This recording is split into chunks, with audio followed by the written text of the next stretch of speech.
What is up, everyone? Welcome back to another video today, and in this video we are doing the 77th installment of Retro Reviews. Today we're going to be reviewing my Gemini Jets 1/400 scale Delta Airlines Douglas DC-6.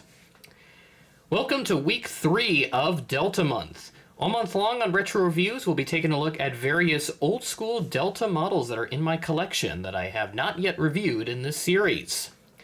This is the final full week before Airliners International 2025 in Atlanta, June 25th through 28th at the Delta Flight Museum. So a week from today is when the convention begins. It's an all-tour day on Wednesday, and the first day of the ballroom is on Thursday, the 26th. So just keep that in mind as you are making any last-minute preparations for your trip to Airliners International this year. It's going to be a fun show, and I'm super excited to visit the Atlanta area for the first time and check out the Delta Flight Museum for the very first time. And the Delta Flight Museum does have a similar aircraft out front. They have a DC-7B, which is a larger and more powerful variant of the DC-6. I kind of wish there was a model of that in 400 scale, but maybe one day we'll get it at some point, who knows.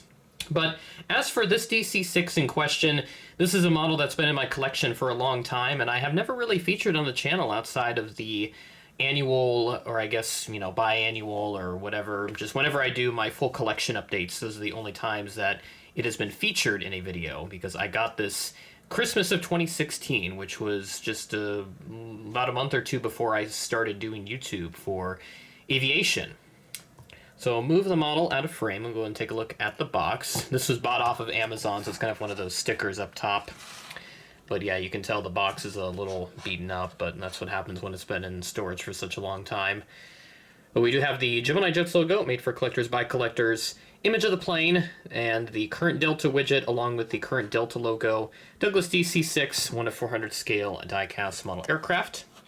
Inside there is the plastic cradle, and then all of the applicable information for the DC-6, so you can pause to read it. And then the bottom of the box with your Gemini Jets advertising. This right side, item number on this is GJDAL 973. And then the top of the box has one of these barcodes of some kind. Again, this is bought off of Amazon, so I have no idea what this does. I don't remember who it was specifically that I got this off of. If it was directly from Amazon or if it was a third party, because there's always a mixture of items that you can buy that are sold by Amazon themselves or those that are by third parties, which would make up a majority of their business. And there's the left side of the box. And then the back with the Boeing license for the DC-6, and then this is a 2011 release, and this was announced in that year's November batch. So a model that is now about 13 and a half, almost 14 years old. Now this model does have a little bit of damage on it. It is missing one of the propellers on it. It fell off some time ago now, and it's just kind of vanished. I have no idea where it went. That seems to be the problem with some of these models that I have. It's always something small that just falls off and then it vanishes, never to be seen again. And this is one of those examples right there. So that is the propeller that is missing, but otherwise the rest of this model is in excellent condition. So just see if I can find a 4 parts Gemini Jets DC-6 and then just slap a new propeller on that engine, and we will be good to go. But there it is, the DC-6 for Delta Airlines by Gemini Jets. This is wearing the livery from, this would be around the early to mid 50s or so, maybe late 50s. Around that time too, Delta bought out an airline called Chicago and Southern Airlines, and for a time they actually rebranded to Delta C&S, which is really interesting. This model does not depict that though, so just something to note there. But otherwise, the rest of this model is fantastic, and this is only one of 2 DC-6s that I have. The other is at Everett's Air Cargo that I got more recently, that was a couple years ago now. Starting off at the front, we have the nose cone. There's the nose gear door with a fleet code, and the nose gear itself, which is just a singular rubber tire, and it looks like it does roll, though it's not very smooth. One little panel detail, there's the cockpit windows along with the very lovely Delta titles for the time. This was a livery that came out right before the more iconic widget livery. Now, there were several iterations of it that came out when the jet age began. One of them had full Delta Airlines titles, and then eventually they just went to simply Delta titles by around the 60s and into the 70s. So this livery depicts the very early days of, like, right before the jet age came around. And then you also note on the engines as well, there are Delta titles printed. Now, it looks pretty identical to the current Delta titles, so I'm not 100% sure if that's how it actually was on the real-life thing. But again, it does look very similar, if not pretty much identical to the current Delta titles. So whether or not that's just a coincidence or if that's how it actually is, I'm not too sure off the top of my head, but just something to note there with the titles there, if we can get that to focus on that and not the fuselage for a second. But there you go. And I'll bring up the engines too real quick because these are very lovely. So these are Pratt & Whitney R2800 engines as noted on the box. Now there are like several different variants of these engines. So if I just do a quick Google search, it's actually called the Double Wasp engine. So I don't know why they chose wasp as a name because I hate those insects. They're very annoying to me, and I never like being around an area where wasps could be around, as I feel like I'm going to do something that would upset them and then I get stung. I've never been stung by a wasp before, so hopefully it stays that way. Anyways, I'm getting too off topic here. I keep doing that now in these retro reviews lately. There's the landing gear. One of the sets of wheels is a little bit janky there, but it is holding its own weight. And then right there, there's a couple outlines for what I would assume to be doors or emergency hatches for exiting the aircraft in an emergency. There's a rear door right there, and then another hatch. Registration on this is November 1901 Mike, and then there's an American flag right behind that last window. And there is the Delta title.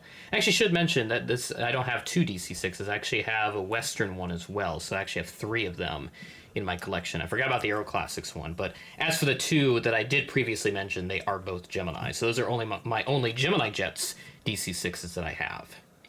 Right side of the aircraft, there is a door right there, and then there's also a luggage door.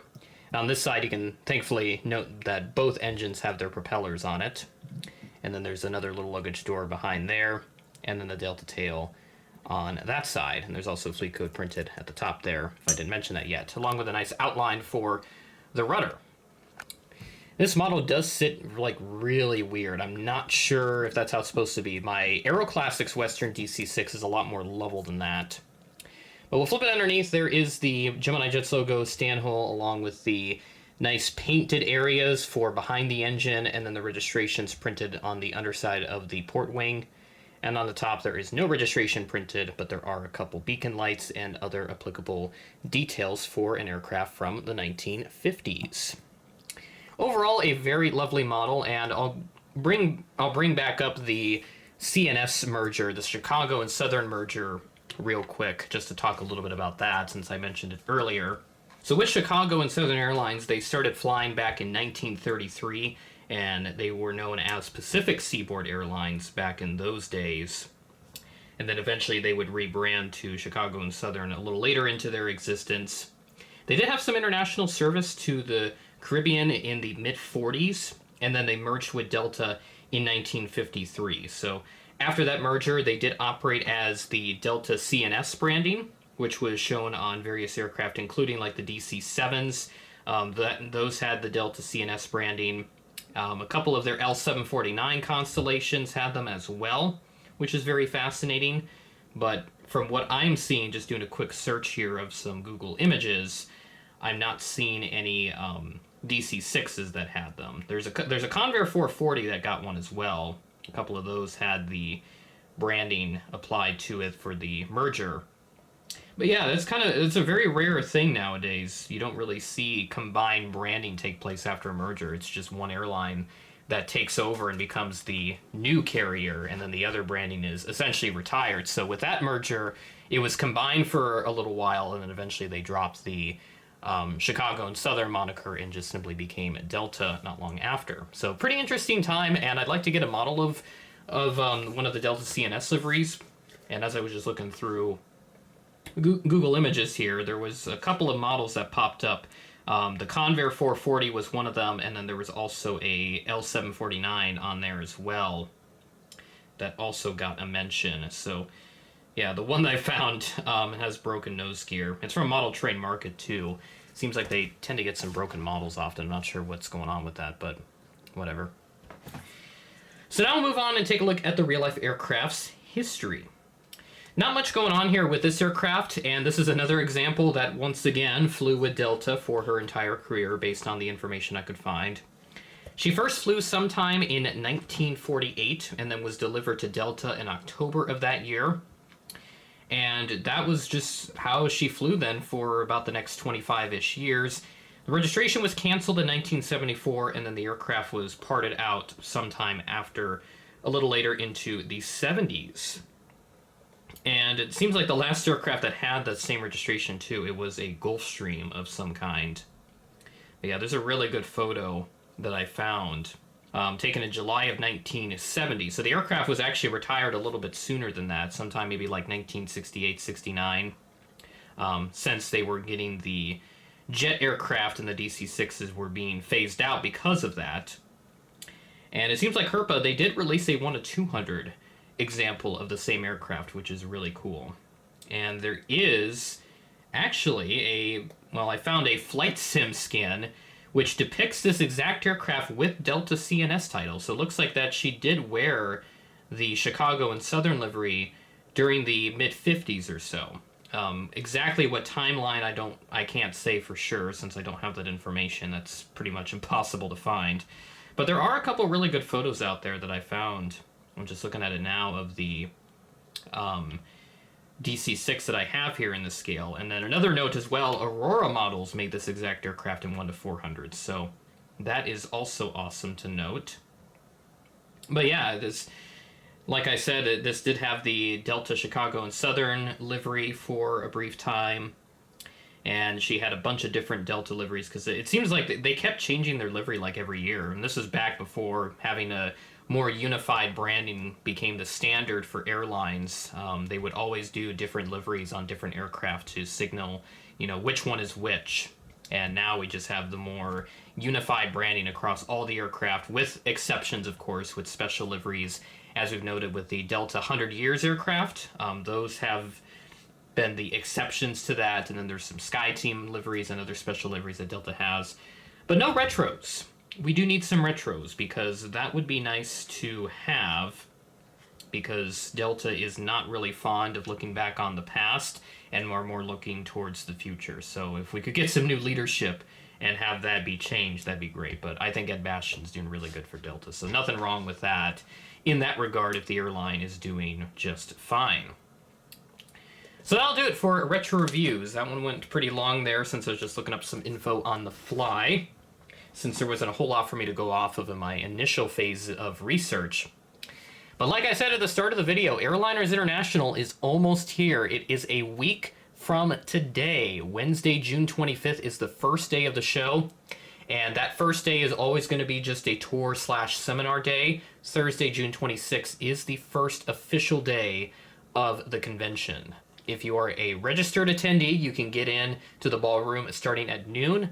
And if you're not, you'll have to wait until 2 o'clock. And you'll get until 6 p.m. that first day to browse the Delta Flight Museum, check out what people have for sale, and you can do all that fun stuff. Browse around, check out the exhibits too, because I'm sure they'll have the entire museum open whilst you're browsing through all kinds of aviation memorabilia. It is the perfect backdrop for sure, based on the images I've seen.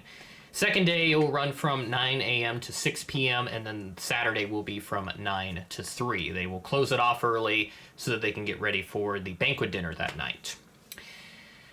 So if you want the latest information on Airliners International, you can check out the website that they have. I'll put that in the description of this video, and then CM Aviation will have some new preparation videos out on his YouTube page. I'm recording this well ahead of schedule here, so the exact schedule for additional preparation videos I don't have right now, but you can check out the AI 2025 prep playlist, which will have all of the information that you'll need to know with the latest news regarding the convention and other important details, and possibly even some information on where we're going next year, because I don't know where we're going yet. I think this next show after Atlanta, hopefully it's a really good place that it will go to, and somewhere new as well, since all the just except Chicago and Kansas City. You know, those are places I've been to before, but never really explored all that much. The previous times that I went there, minus Chicago in 2019, and then, you know, Dallas was new to me, Atlanta's going to be new to me, and then we'll see where we go for next year, if it is something brand new for me, or if it is somewhere that maybe I've been to before, but I haven't been to in a long time. But we'll see what happens, we'll see what information we get, and hopefully we'll know where we're going for 2026 by the time Atlanta comes around. With that being said, that is the end of the video. Thanks for watching, and I will catch you in the next video.